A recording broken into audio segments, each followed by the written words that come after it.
الحمد لله نحمده ونستعينه ونستغفره ونؤمن به ونتوكل عليه ونعوذ بالله من شرور أنفسنا ومن سيئات أعمالنا من يهده الله فلا مضل له ومن يضلله فلا هادي له ونشهد أن لا إله إلا الله وحده لا شريك له ونشهد أن سيدنا ومولانا محمدا عبده ورسوله صلى الله عليه وعلى آله وأصحابه وأزواجه وذرياته وسلم تسليما كثيرا كثيرا اما بعد. محترم بزرگوں، دوستوں اور بھائیوں،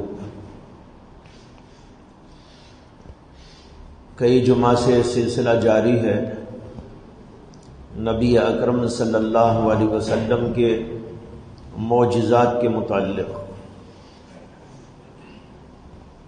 اور بتایا گیا تھا کہ آپ کے کچھ معجزات وہ ہیں جن کا تعلق آپ کے اخلاق اور علم، سچائی و دیانت، صداقت و امانت سے، جن کو باطنی معجزات یا روحانی معجزات کہا جاتا ہے، اور دوسرے وہ معجزات ہیں جو ظاہری اور حسی معجزات کہلاتے ہیں. ظاہری اور حسی معجزات میں پھر وہ معجزات بھی ہیں جو نبی اکرم صلی اللہ علیہ وسلم کی پیدائش سے پہلے اللہ نے ظاہر فرمائے، اور ان کا نام علماء کی اصطلاح میں اور محدثین کرام کے یہاں ارہاسات ہے. ارہاسات کے متعلق ایک واقعہ گزشتہ بار آپ کے سامنے عرض کیا گیا تھا، اصحاب فیل کا واقعہ، جس کو اللہ نے قرآن میں بیان فرمایا ہے. یہ واقعہ نبی اکرم صلی اللہ علیہ وسلم کی پیدائش کے 50 دن پہلے پیش آیا تھا. 50 دن بعد اللہ کے نبی علیہ السلام دنیا میں تشریف لائے. پھر جب اللہ نے آپ کو نبوت عطا فرمائی تو اس کے بعد آپ کے ہاتھ پر بے شمار معجزات کا ظہور ہوا. بعض علماء کی تحقیق یہ ہے کہ نبی اکرم صلی اللہ علیہ وسلم کے ہاتھ سے 2000 سے زیادہ معجزات صادر ہوئے. اکثر بیشتر پیغمبر جو گزرے ہیں ان کے ہاتھوں ایک معجزہ، 2 معجزے، 3-4 معجزے، کسی کے 10 معجزے، کسی کے 20 معجزے، لیکن اللہ نے محمد الرسول اللہ صلی اللہ علیہ وسلم کو بے شمار معجزات عطا فرمائے. یہاں تک کہ جیسے میں نے عرض کیا کہ بعض علماء کی تحقیق یہ ہے کہ 2000 سے زیادہ معجزات، اور بعض نے تو یہ بھی تصریح کر دی ہے کہ اللہ کے نبی صلی اللہ علیہ وسلم کے ہاتھوں سے 3000 معجزات ظاہر ہوئے. چلتے پھرتے، اٹھتے بیٹھتے، بولتے چالتے، سفر میں، حضر میں، مختلف موقعوں پر معجزات کا ظہور ہوتا رہتا تھا. معجزات کہتے ہیں ایسی چیز کو جو کوئی اور انسان نہیں کر سکتا، بلکہ اللہ اپنے نبی کے ہاتھوں اس کو صادر کراتا ہے. دوسرا کوئی انسان چاہے تو ایسا کر نہیں سکتا. نبی اکرم صلی اللہ علیہ وسلم کے ایسے معجزات بے شمار ہیں جو ظاہری اور حسی معجزات کہلاتے ہیں، اور پھر ان میں بعض بہت بڑے بڑے اور عظیم الشان ہیں، اور بعض اس کے اعتبار سے چھوٹے چھوٹے معجزات ہیں. چھوٹے چھوٹے معجزات میں ان کی تو تعداد بیان کرنا مشکل ہے. اللہ کے نبی علیہ الصلاۃ والسلام سے چلتے پھرتے اٹھتے بیٹھتے صادر ہوتے رہتے تھے. جیسے مثال کے طور پر احادیث کے اندر آتا ہے کہ غزوہ خندق کا موقع تھا. نبی اکرم صلی اللہ علیہ وسلم بھی اور حضرات صحابہ بھی سب کے سب بھوکے اور پیاسے تھے. اسی بھوک اور پیاس کی حالت کے اندر خندقیں کھودی جا رہی تھی اور ایک جگہ پر صحابہ کرام خندق کھود رہے تھے کہ بہت بڑی چٹان آ گئی. حضرات صحابہ کرام نے بہت کوشش کی، ساروں نے مل کر بہت کوشش کی، اپنے ہتھیار سے اس کو توڑے اور اس کو پھوڑ دیں، لیکن وہ اتنی زبردست قسم کی چٹان تھی کہ اتنے سارے صحابہ کرام کے ہاتھوں بھی وہ ٹوٹ نہ پائی. صحابہ کرام نے جا کر نبی اکرم صلی اللہ علیہ وسلم سے عرض کیا کہ یا رسول اللہ، فلاں جگہ پر خندق کھودی جا رہی ہے اور وہاں پر ایک چٹان بیچ میں حائل ہو گئی، اس یہ خندق کھودی نہیں جا سکی اور ہم نے بہت کوشش کی کہ اس کو توڑے اور پھوڑے اور اس پتھر کو نکال ڈالے، لیکن وہ اتنی بڑی چٹان ہے کہ ہمارے ہاتھوں سے کیا یہ کام نہیں ہو سکتا. اللہ کے نبی علیہ الصلاۃ والسلام تشریف لائے اور اس کو دیکھا اور اپنی کلہاڑی کو اپنے ہاتھ میں لیا اور اس کے بعد قرآن پاک کی ایک آیت پڑھی، تمت کلمۃ ربک صدقا وعدلا لا مبدل لکلماتہ وہو السمیع العلیم. یہ پڑھ کر اللہ کے نبی نے اس کے اوپر ایک زور سے مار مارا تو ایک ہی مار سے وہ چٹان پاش پاش ہو گئی. یہ ہے معجزہ. لیکن یہ سب بہت چھوٹے چھوٹے معجزے ہیں اللہ کے نبی علیہ الصلاۃ والسلام کے. چلتے پھرتے اٹھتے بیٹھتے ہوتے تھے. اسی طریقے پر اسی واقعے میں آتا ہے کہ حضرات صحابہ کرام سب کے سب بھوکے تھے، پیاسے تھے، بڑی شدت کی بھوک تھی. اسی موقع کا یہ واقعہ آتا ہے جو آپ نے سنا ہوگا. ایک صحابی رسول اکرم صلی اللہ علیہ وسلم کی خدمت اقدس میں آئے اور عرض کیا کہ یا رسول اللہ، بھوک کی شدت کی وجہ سے میں نے پیٹ پہ پتھر باندھ لیا ہے. اللہ کے نبی علیہ السلام نے اس کو بتایا کہ دیکھ میرے پیٹ کے اوپر تو 2 پتھر بنے ہوئے ہیں. بہت سے لوگ اس حدیث کا مطلب نہیں سمجھتے کہ بھئی پتھر باندھنے سے کیا ہوتا ہے. بہتوں کو اشکال بھی ہو سکتا ہے کہ اگر آدمی کو بھوک لگے تو پتھر کیوں باندھ لے؟ پہلے ہی بےتاب ہے، پہلے ہی بھوکا ہے، پہلے ہی پیاسا ہے، پہلے ہی توانائی کھو چکا ہے، گر پڑ سکتا ہے، ناتوانی کی وجہ سے، ضعف اور پریشانی کی وجہ سے، اور اس میں پتھر بھی باندھ لے اور اپنے بوجھ کے ساتھ پتھر کا بوجھ بھی سنبھالنے لگے. بہت سے لوگ اس حقیقت کو نہیں سمجھتے کہ کیا ہے جو حدیثوں میں آیا ہے. بات دراصل یہ ہے کہ یہ ہر پتھر کے بارے میں نہیں ہے.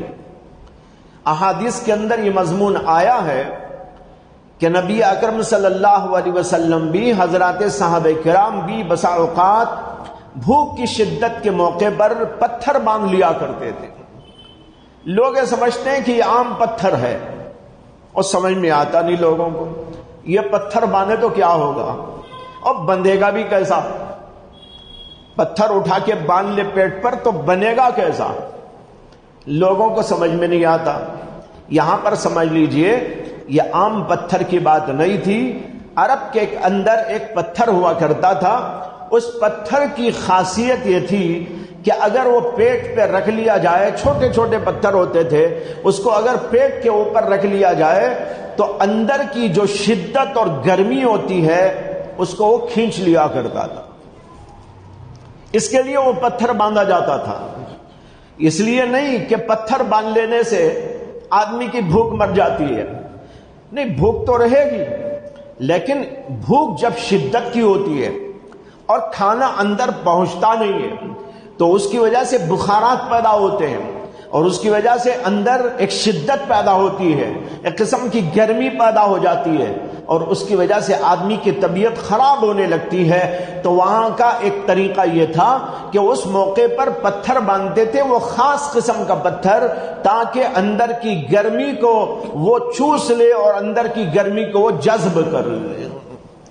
بہرحال بڑی شدت کی بھوک جاری تھی حضرات صحابہ کرام کے درمیان میں، تو حضرت جابر بن عبداللہ رضی اللہ عنہ کے دل میں آیا کہ کیوں نہ میں اللہ کے نبی علیہ السلام کو دعوت دوں اور اپنے گھر میں بلاؤں۔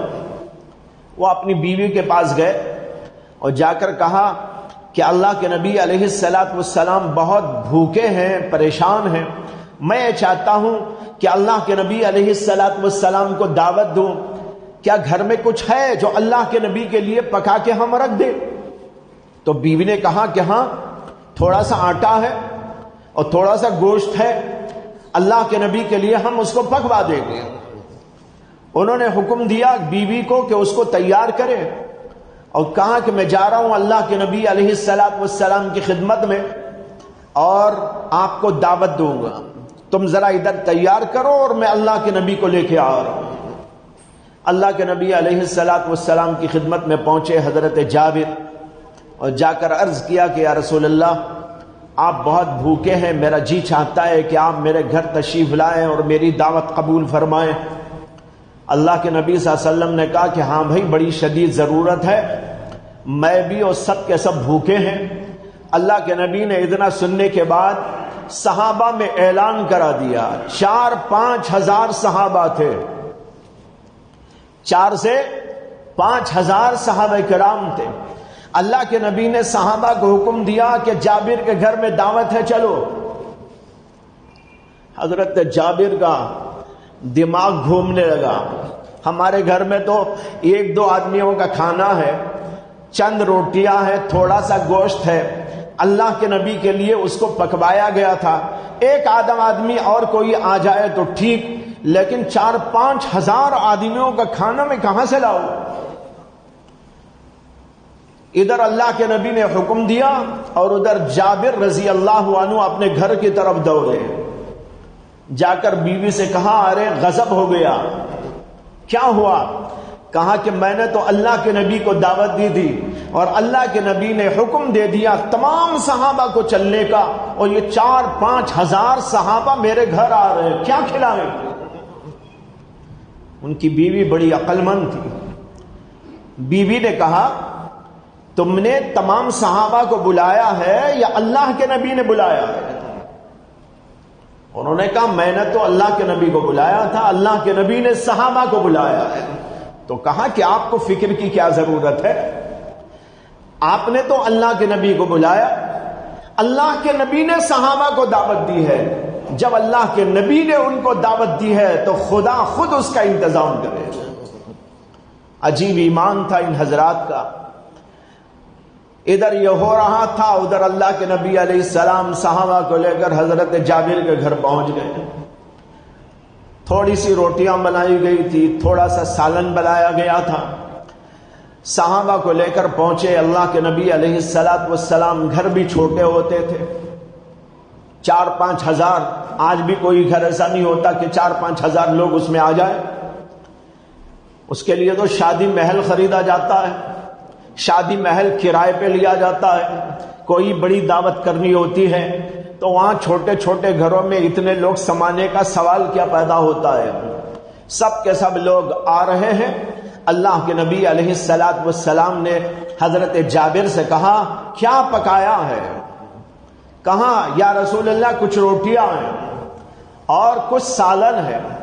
اللہ کے نبی نے حکم دیا کہ میری یہ چادر لے جاؤ، رومال لے جاؤ، روٹیوں پر اور سالن پہ اس کو ڈال دینا اور بیوی سے کہنا کہ وہ نکالتی رہے اور دیتی رہے، نکالتی رہے اور دیتی رہے۔ اللہ کے نبی صلی اللہ علیہ وسلم کے حکم کے مطابق کھانے پر چادر ڈال دی گئی، روٹیوں پر چادر ڈال دی گئی، اور صحابہ کرام کو بلایا جاتا تھا، 10-10 12 آدمیوں کو یا 8-10 آدمیوں کو اللہ کے نبی کا حکم ہوتا تھا کہ ان کو کھلاتے رہو، کھلایا جاتا رہا۔ وہ 2 4 5 8 10 روٹیاں جو تھیں وہ ہزاروں کے لیے کافی ہو گئی، اور سارے کے سارے صحابہ کرام کھا کر پی کر بالکل حشاش بشاش چلے گئے، اور اخیر میں اللہ کے نبی علیہ السلام نے کھانا تناول فرمایا، اور پھر بھی بچے کا بچا رہا، اور دیکھا تو جتنا شروع میں تھا اتنا ہی باقی۔ ایسے معجزات اللہ کے نبی علیہ السلام کے متعدد مواقع پر پیش آئے۔ تھوڑا سا کھانا بے شمار لوگوں کے لیے کافی ہو گیا۔ ایک بار سفر میں یہ واقعہ پیش آیا کہ نبی اکرم صلی اللہ علیہ وسلم ایک سفر میں تھے، جنگ کا سفر تھا، غزوے کا سفر تھا، اور غزوے سے واپسی ہو رہی تھی، اور ایک جگہ پر رات میں پڑاؤ ڈالا، اور جب صبح کی اذان کا وقت ہوا تو اس وقت حضرات صحابہ کرام اٹھ کر پانی کو تلاش کرنے لگے، لیکن اس علاقے میں کہیں پانی موجود نہیں تھا، پورا علاقہ کہیں بھی پانی نہیں۔ اس صحابہ کرام کے بعد جو پانی تھا وہ رات میں ختم ہو گیا، کسی کے پاس لوٹے میں تھا، کسی کے پاس کسی اور چیز میں تھا، کسی مشکیزے میں تھا، اس کو استعمال کر لیا گیا تھا اپنی حاجتوں کے لیے، ضرورتوں کے لیے، پینے کے لیے، دھونے دھانے کے لیے۔ اب کوئی پانی وہاں موجود نہیں، اور پورے علاقے میں کہیں پانی موجود نہیں۔ اللہ کے نبی علیہ السلام نے حکم دیا صحابہ کو کہ تلاش کرو آس پاس کے علاقے میں، لیکن حضرات صحابہ نے آ کر بتایا کہ کہیں بھی پانی موجود نہیں۔ نبی اکرم صلی اللہ علیہ وسلم نے صحابہ کو حکم دیا کہ تمہارے پاس مشکیزوں میں یا تمہارے لوٹوں میں جو چند قطرے موجود ہیں اسی کو لے کر آؤ، اور پھر ایک برتن کے اندر اللہ کے نبی نے وہ پانی کے قطروں کو جمع کیا اور اپنا ہاتھ اس کے اندر ڈال دیا۔ حضرات صحابہ کہتے ہیں آپ کی انگلیوں سے چشمے جاری ہو گئے، انگلیوں کے اندر سے پانی نکل رہا ہے، اتنا نکل رہا ہے، اتنا نکل رہا ہے۔ اللہ کے نبی نے اپنا ہاتھ ایسے ہی رکھ کر حضرات صحابہ کو حکم دے دیا جس کو جتنا پانی لینا ہے یہاں سے لیتا رہے۔ کسی کو ضرورت تھی وضو کرنے کی، کسی کو ضرورت تھی غسل کرنے کی، کسی کو ضرورت تھی پینے کی، کسی کو ضرورت تھی پکانے کی، کسی کو ضرورت تھی دھونے دھانے کی۔ لوگ آتے رہے اور اپنے اپنے برتنوں میں پانی ڈال ڈال کر لے جاتے رہے، اور یہاں سے چشموں کا سلسلہ برابر جاری ہے، یہاں تک کہ سارے صحابہ نے نہا کر دھو کر وضو کر کے اپنی ضروریات سے فراغت پا کر سب لوگوں نے پانی کو وصول کر لیا۔ تب اللہ کے نبی نے ہاتھ اٹھایا تو تب وہ پانی رک گیا۔ یہ ہے معجزہ اللہ کے نبی علیہ السلام کا۔ یہ تو سفر کا واقعہ ہے، بخاری شریف کے اندر مدینے کے اندر کا واقعہ ذکر کیا گیا ہے۔ حضرت انس بن مالک رضی اللہ عنہ فرماتے ہیں کہ اللہ کے نبی علیہ السلام کی مجلس ہو رہی تھی، لوگ بیٹھے ہوئے تھے، یہاں تک کہ عصر کی نماز کا وقت آ گیا تو جن لوگوں کے گھر قریب تھے وہ تو اٹھ کر گھروں میں چلے گئے وضو کرنے کے لیے، لیکن وہاں دور دور سے آئے ہوئے لوگ بھی تھے، ان کا تو کوئی گھر وہاں موجود نہیں تھا، اور اتفاق سے وہاں پانی بھی موجود نہیں تھا۔ مدینے میں مکے میں پانی کی قلت بہت زیادہ تھی اس دور کے اندر، تو پانی کہیں موجود نہیں تھا۔ اللہ کے نبی علیہ السلام نے ایک برتن منگایا جس کو عربی میں مخزب کہا جاتا ہے، اس کا ترجمہ ہمارے ہاں کے عرف میں کر سکتے ہیں ٹب، یعنی ٹب جسے کہتے ہیں نا، ایسا کوئی برتن تھا۔ اللہ کے نبی صلی اللہ علیہ وسلم نے اس کو منگایا اور اس کے اندر اپنی انگلیوں کو چھوڑ دیا اور اس سے چشمہ ابلنے لگا، یہاں تک کہ تمام صحابہ کرام جو وہاں موجود تھے انہوں نے وضو کر لیا۔ حضرت انس کے شاگرد فرماتے ہیں کہ میں نے حضرت انس سے پوچھا کہ اس وقت وہاں وضو کرنے والے لوگوں کی تعداد کتنی تھی؟ تو حضرت انس نے کہا میرا اندازہ ہے کہ 70 سے 80 لوگ موجود تھے۔ 70 سے 80 لوگوں کو اللہ کے نبی علیہ السلام نے اپنی انگلیوں سے نکلنے والے پانی سے وضو کرا دیا تھا۔ ایسے واقعات بے شمار موجود ہیں۔ ایک حیرت انگیز واقعہ یاد آ گیا، بخاری شریف کے اندر یہ واقعہ بڑی تفصیل کے ساتھ موجود ہے اور بہت طویل روایت ہے۔ اس کا ایک حصہ آپ کو بتاتا ہوں۔ سفر میں اللہ کے نبی علیہ السلام تھے، صحابہ کرام کا ایک جمع غفیر آپ کے ساتھ میں تھا۔ ایک جگہ پر پڑاؤ ڈالا گیا تھا، وہاں پر پانی کا نام و نشان نہ تھا۔ ایک صحابی اللہ کے نبی علیہ السلام کے نماز پڑھانے کے بعد اللہ کے نبی نے ان کو دیکھا کہ الگ بیٹھے ہوئے۔ اللہ کے نبی کو اندازہ ہوا کہ انہوں نے نماز نہیں پڑھی ہے، سارا مجمع تو ادھر ہے، وہ صحابی اکیلے ادھر بیٹھے ہوئے ہیں۔ سلام پھیرتے ہی حضور ادھر مڑے تو ان کو دیکھا اور ان سے پوچھا کیا تم نے نماز نہیں پڑھی؟ انہوں نے کہا میں نے ابھی نماز نہیں پڑھی۔ کیوں نہیں پڑھی؟ کہا اس لیے کہ مجھے غسل کی حاجت ہے لیکن میرے پاس پانی موجود نہیں۔ اللہ کے نبی علیہ السلام نے صحابہ کو حکم دیا کہ بھائی پانی کی تلاش کرو۔ حضرت علی اور ایک صحابی، 2 صحابیوں کو بھیجا، یہ حضرات پانی کی تلاش میں نکلے۔ کچھ دور جانے کے بعد ایک عورت ان کو ملی جو ایک اونٹنی پہ سوار تھی اور 2 طرف اس کے مشکیزوں میں بڑے بڑے مشکیزے تھے اور دونوں طرف اس کو لٹکا رکھا تھا اونٹ کے، ایک طرف ادھر ایک طرف ادھر، اور ان میں پانی بھرا ہوا تھا۔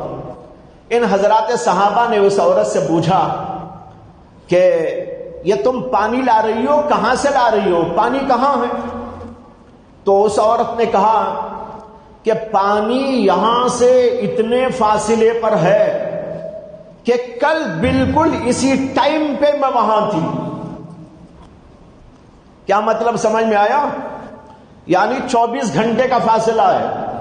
وہ عورت کہنے لگی کہ پانی یہاں سے اتنے فاصلے پر ہے کہ آج یہ ٹائم پہ میں کل وہاں تھی، آج کا یہاں ٹائم یہ ہے، اسی ٹائم پہ کل میں وہاں تھی، وہاں سے نکلی ہوں پانی لیتے ہوئے اور پوری رات گزر گئی، پورا دن گزر کر اب یہاں آئی ہوں، یعنی 24 گھنٹے کے فاصلے پر رہے۔ اور اسی کے ساتھ اس عورت نے کہا کہ ہمارے گھر میں کوئی مرد نہیں ہے، سب کہیں گئے ہوئے ہیں، اس لیے مجبوراً میں یہاں پر نکلی ہوں۔ یہ بخاری کی روایت کے اندر وہ کافر عورت تھی، زمانے جاہلیت کی عورت تھی، لیکن اس نے جب اس سے سوال کیا گیا کہ پانی کہاں، تو ایک تو اس نے یہ بتایا کہ اتنی دوری پر وہ پانی ہے، اور دوسرے اسی کے ساتھ یہ جملہ کہا ہمارے گھر میں کوئی مرد نہیں تھا اس لیے میں نکلی ہوں۔ حضرات محدثین کرام و شراح عظام اس جگہ پر تشریح کرتے ہوئے لکھتے ہیں کہ اس عورت نے یہ جملہ اس لیے کہا تھا کہ عورتوں کا باہر نکلنا معیوب سمجھا جاتا تھا اس دور میں بھی، کافروں میں بھی، مشرکوں میں بھی، زمانے جاہلیت کے لوگوں میں بھی عورت باہر نکلے یہ معیوب سمجھا جاتا تھا۔ جب اس عورت نے دیکھا کہ یہ لوگ مجھ سے پوچھ رہے کہاں پانی اور میں بتا رہی ہوں اتنے دور جا کے میں آئی تو یہ تو مجھے برا سمجھیں گے، تو اس لیے اس نے اپنا عذر بیان کیا اور کہا ہمارے گھر میں کوئی مرد نہیں تھا اس لیے مجھے نکلنا پڑا۔ زمانے جاہلیت میں جو حیا اور شرم تھی آج کے اسلامی ماحول میں بھی وہ شرم و حیا نہیں۔ کیسا عورتیں نکل رہی ہیں، کیسا بے حیا بن کے جا رہی ہیں، جہاں چاہتی ہیں جاتی ہیں، جب چاہتی ہیں جاتی ہیں، کوئی روک ٹوک نہیں، کچھ بھی نہیں۔ میں غیروں کے معاشرے کی بات نہیں کرتا، میں اپنوں کے معاشرے کی بات کر رہا ہوں، مسلمانوں کے معاشرے کی بات کر رہا ہوں۔ یہ ایک وہ عورت جو اب تک اسلام تک نہیں لائی، اپنے کفر کے اوپر قائم ہے، اس کو بھی یہ محسوس ہو رہا ہے کہ بھائی میرے باہر نکلنے پر لوگوں کو اعتراض ہو سکتا ہے، یہ بڑی معیوب بات ہے، یہ غلط بات ہے، اس لیے وہ اپنا عذر پیش کر رہی ہے میرے گھر میں کوئی مرد نہیں تھا اس لیے مجھ کو نکلنا۔ بہرحال آگے کا واقعہ سنیے۔ کہ ان صحابہ نے جب یہ معلوم کیا کہ پانی اتنے فاصلے پر ہے، اب یہاں سے جانا وہاں سے لے کر آنا 24 گھنٹے کے بعد پانی ملے گا، سفر ادھر کرنا ہے اللہ کے نبی صلی اللہ علیہ وسلم کو، تو اتنا لمبا چوڑا وقت کہاں سے لائیں؟ تو ان حضرات صحابہ نے اس عورت سے کہا کہ تیرا تھوڑا سا پانی ہم لینا چاہتے ہیں، ہمارے نبی علیہ السلام یہاں تشریف فرما، ذرا وہاں پر چل تھوڑا سا پانی دے دے۔ تو عورت کہنے لگی پہلے تو اچھا ان کے پاس چلنا ہے، وہ صابی یعنی بدین، حضور کو بدین کہتے تھے وہ لوگ، صابی کے پاس چلنا ہے۔ صحابہ کرام نے یوں کہا ہاں جو تو سمجھ رہی ہے انہی کے پاس چلنا ہے۔ صحابہ کا بھی عجیب حال تھا، یہ نہیں کہا کہ ہاں، صرف ہاں نہیں کہا، اگر ہاں کہتے تو نعوذ باللہ یہ سمجھ میں آتا کہ صحابہ بھی اللہ کے نبی کو صابی بول رہے، اس لیے ان لوگوں نے کہا ہاں جن کو تو مراد لے رہی ہے، جن کو تو سمجھ رہی ہے انہی کے پاس چل۔ خیر وہ عورت حضور اقدس صلی اللہ علیہ وسلم کے پاس جو ہے ان صحابہ کے ساتھ آئی، حضرات صحابہ نے حضور کو بتایا کہ یا رسول اللہ یہ عورت پانی لا رہی تھی اور اس نے بتایا کہ یہاں سے تو 24 گھنٹے کے فاصلے پر پانی ہے، اس لیے ہم نے اس سے گزارش کی کہ تھوڑا پانی دے دے، ہم اس کو آپ کی خدمت میں لائے۔ اللہ کے نبی علیہ السلام نے فرمایا کہ بھئی اس عورت کو جو ہے اونٹ کو بٹھاؤ، اس عورت کو جو ہے ایک طرف بٹھا دو، اور پھر اس کے بعد حکم دیا کہ مشکیزوں میں یہ ہوتا تھا ایک اوپر سے پانی ڈالنے کے لیے ڈھکن ہوتا تھا، اس کو کھول کر پانی اوپر سے ڈال دیتے، ایک نیچے بھی ہوتا تھا کارک ڈھکن، اسے نیچے سے کھولتے تو نیچے سے پانی نکلتا تھا، اوپر سے ڈالتے تھے اور نیچے سے نکال لیا کرتے تھے، وہ لٹکا رہتا تھا گھروں کے اندر، یہاں بھی لٹک رہا تھا وہ اونٹ پر۔ اللہ کے نبی صلی اللہ علیہ وسلم نے حکم دیا حضرات صحابہ کو اپنا اپنا برتن لے آؤ اور ان مشکیزوں کا جو نیچے کا کارک اور نیچے کا ڈھکن ہے اس کو کھول دو۔ اب وہ کھولتے ہی پانی نکلنے لگا، کئی 100 صحابہ موجود تھے وہاں پر، اپنے اپنے برتن لائے، وہ صرف 2 مشکیزیں تھے، کوئی بہت بڑا پانی نہیں تھا، 2 مشکیزیں بھر پانی تھا، ذرا بڑے مشکیزیں تھے، ہو سکتا ہے کہ اس کے اندر 1 گھڑا 2 گھڑے پانی آئے، ادھر 1 گھڑا 2 گھڑا، ادھر 1 گھڑا 2 گھڑا پانی ہے۔ اللہ کے نبی نے حکم دیا تو تمام صحابہ اپنے برتنوں کو لے کر آ کر پانی لینے لگے۔ اب وہ مشکیزوں سے پانی نکل رہا ہے، ہر صحابی لے کے جا رہا ہے، نہا رہا ہے، دھو رہا ہے، کپڑے دھو رہا ہے، کچھ اور کر رہا ہے، جو کرنا تھا وہ سب کر رہے ہیں، یہاں تک کہ جتنے صحابہ تھے سب کے سب پانی کو لے کے سیراب ہو گئے، اپنی ضرورتوں کو انہوں نے پورا کر دیا۔ جب سب پورا ہو گیا اللہ کے نبی نے اب حکم دیا کہ اس کو بند کر دو۔ صحابہ کہتے ہیں جب ان مشکیزوں کو بند کیا گیا تو جتنا پانی پہلے موجود تھا اس سے کچھ زیادہ ہی ہو گیا، کم نہیں ہوا، جتنا پہلے تھا اس سے بھی زیادہ بھر گیا، اس سے کچھ بھی کم نہ ہوا۔ اب وہ عورت دیکھ رہی ہے تماشا عجیب و غریب کہ میرا پانی ہے اور میرے مشکیزیں ہیں، اس سے پانی نکل رہا ہے، ڈول کے ڈول نکل رہے ہیں، اور یہ اور وہ ہزاروں لوگ اس سے فائدہ اٹھا رہے ہیں۔ وہ حیرت زدہ ہو کر دیکھتی رہی۔ اللہ کے نبی نے اس کو بند کرایا اور پھر صحابہ کو حکم دیا کہ بھئی اس عورت کے لیے کچھ تحفے لے آؤ۔ اب وہاں کسی نے ستو اپنا پیش کیا، کسی نے کھجور لا کر پیش کیا، کسی نے کپڑے پیش کر دیے، کسی نے کچھ پیش کر دیا، وہ سب کا سب لا کر ایک پوٹلی میں باندھ کر اللہ کے نبی نے حکم دیا کہ اونٹ کے سامنے اس کو رکھ دینا، اس عورت کو پھر سواری پہ سوار کروا دینا۔ اور اللہ کے نبی نے اس عورت سے کہا کہ تو نے تو دیکھ لیا ہے کہ ہم نے تیرے پانی میں سے کچھ نہیں لیا، جو کچھ دینا تھا میرے خدا نے اس میں سے دیا، جو کچھ دینا تھا میرے خدا نے اس میں سے دیا ہے، تیرے پانی میں سے ہم نے کچھ بھی کم نہ کیا ہے۔ وہ حیرت زدہ دیکھتی رہی اور پھر اس کے بعد اپنے گھر گئی تو لوگوں نے پوچھا کہ بہت دیر ہو گئی، کیا بات ہے؟ اسے کہ یہاں بھی گھنٹہ پتہ نہیں کتنا لگا ہوگا، تو کچھ دیر ہو گئی تو گھر والوں نے پوچھا کہ اتنی دیر کیوں لگ گئی؟ تو وہ عورت کہنے لگی کہ میں اس صحابی کے پاس گئی تھی، نعوذ باللہ، بددین کے پاس گئی تھی۔ وہ لوگ حضور کو بددین بولتے تھے، اس لیے بددین بولتے تھے ان کا دین حضور نے چھوڑ دیا تھا، بلکہ اس دین کو لیا ہی نہیں تھا، اس لیے وہ لوگ حضور اقدس صلی اللہ علیہ وسلم کو صحابی کے لفظ سے یاد کرتے تھے۔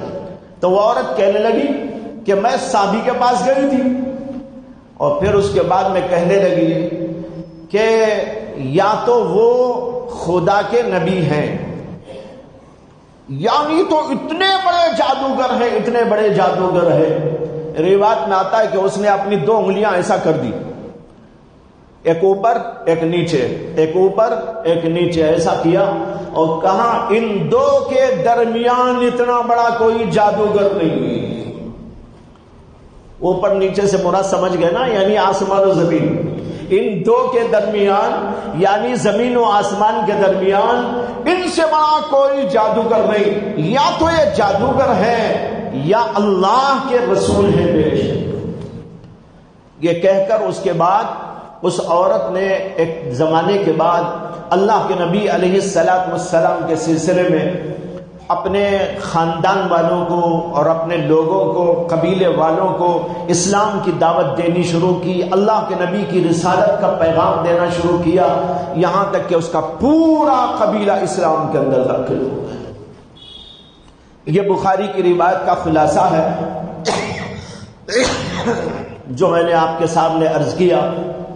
اس طرح کے بے شمار معجزات، پانی کا بڑھ جانا، کھانے کا بڑھ جانا، چھوٹے سے کھانے کا ہزاروں لوگوں کے لیے کافی ہو جانا، بیماریوں کا درست ہو جانا، بیماروں کا شفا یاب ہو جانا، یہ سب برابر ہوتا رہتا تھا۔ ایسے معجزات کی کوئی انتہا نہیں۔ حضرت علی رضی اللہ عنہ بیمار ہو گئے تھے، ان کی آنکھوں میں کچھ پریشانی پیدا ہو گئی، اور یہ زمانہ تھا غزوہ احد کا زمانہ۔ غزوہ احد کے اندر غزوہ خیبر کے موقع پر حضرت علی رضی اللہ عنہ کی آنکھوں میں سوجن آ گئی تھی، پریشانی آ گئی تھی، اور اس لیے وہ جہاد کے اندر شرکت سے معذور سے ہو گئے تھے۔ اللہ کے نبی علیہ السلام خیبر کے اندر یہودی رہتے تھے، ان کے علاقے کو محصور کر دیا، فوج برابر لگی ہوئی تھی لیکن فتح نہیں ہو رہی تھی، یہاں تک کہ تقریباً 15 دن ہو گئے تھے۔ 15 دن کے بعد اللہ کے نبی علیہ السلام نے رات میں فرمایا کہ کل میں ایک ایسے شخص کے ہاتھ میں اسلام کا جھنڈا دے کر بھیجوں گا جس کے ہاتھ پر اللہ فتح کرائے گا اور یہ خیبر فتح ہو جائے گا۔ اب سب لوگ اپنے اپنے ذہن میں سوچ رہے ہیں ان کو دیں گے اللہ کے نبی، مجھ کو دیں گے اللہ کے نبی، فلاں کو دیں گے اللہ کے نبی۔ جب صبح ہوئی تو حضرت علی کا نام لیا آپ نے اور کہا علی کو بلاؤ۔ حضرت علی رضی اللہ عنہ تشریف لائے، ان کی آنکھیں اس وقت دکھ رہی تھی، آنکھ کھولنے سے بھی معذور تھے۔ اللہ کے نبی علیہ السلام نے اپنا لعاب اور تھوک نکالا اور ان کی آنکھوں پہ مل دیا، ملتے ہی اس طرح ان کی بیماری دور ہو گئی گویا کہ کبھی بیماری آئی ہی نہیں تھی۔ ایک ہی منٹ کے اندر ساری بیماری ختم۔ جو 15-20 دن سے بیمار چل رہے تھے، آنکھ کھول نہیں پا رہے تھے، اٹھنے اور بیٹھنے سے معذور سے ہو گئے تھے، جہاد کے اندر شرکت نہیں کی جا رہی تھی، اللہ کے نبی نے انہی کو بلایا اور ان کی آنکھوں پر تھوک اپنا لگا دیا، اتنے میں وہ اچھے ہو گئے۔ اللہ کے نبی نے کہا یہ جھنڈا لو، اللہ کا نام لے کر جاؤ، اللہ تمہارے ہاتھ پر خیبر کو فتح کرائے۔ چنانچہ اس کے بعد خیبر فتح ہو گیا۔ ایسے واقعات بھائیوں بے شمار ہیں۔ یہ تو میں نے کچھ وہ واقعات کی طرف اشارہ کیا جو چلتے پھرتے اٹھتے بیٹھتے ہوا کرتے تھے، اس کی کوئی تعداد مقرر کرنا انتہائی مشکل بات ہے۔ لیکن کچھ معجزات وہ ہیں جو بڑے اہم ہوئے، جیسے مثال کے طور پر چاند کے 2 ٹکڑے کر دیے اللہ کے نبی علیہ السلام، اس کا ذکر قرآن میں آیا۔ اسی طریقے پر معراج کا واقعہ، یہ بھی آپ کے معجزانہ سیرت کا ایک عجیب واقعہ ہے۔ اسی طریقے پر بڑے بڑے عظیم الشان معجزات اللہ کے نبی علیہ السلام کے ہاتھوں سے صادر کرائے گئے۔ ان میں سے کچھ کی تفصیل انشاءاللہ اگلے ہفتے عرض کرنے کی کوشش کروں گا۔ وآخر دعوانا الحمدللہ رب العالمین۔